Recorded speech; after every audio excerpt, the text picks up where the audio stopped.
અને એ બાળકને ક્રિકેટના ક્લાસમાં મોકલે, ક્રિકેટમાંથી આવે એને નૃત્યમાં મોકલે, નૃત્યમાંથી આવે એને ગાવા માટે મોકલે. હું તો એમ કહું છું, એક બાળકમાં 5 વિદ્યા લાવીને એના કરતા 5 બાળકો પેદા કરીએ, એક ડોક્ટર બને.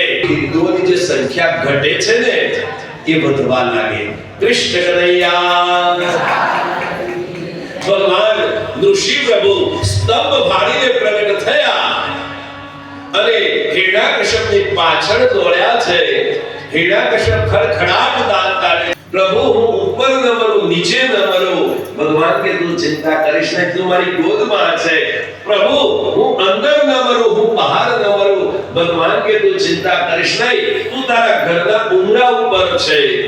ભગવાન હું રાત્રે છે અને પરમાત્માએ પોતાની 10 આંગળીઓના નખ લીધા અને એક દરજી જેમ કાપડ ફાડે છે કાર કર્યો છે.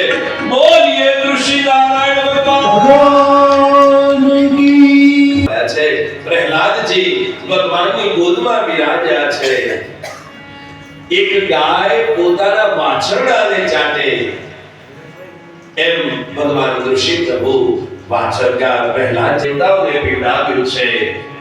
દેવતાઓએ કહ્યું અમારી સાથે દગો થયો, દગો થયો. હે બલિ રાજા, ઇન્દ્રાસન લેવું છે, તમે 100 અશ્વમેધ યજ્ઞ કરો.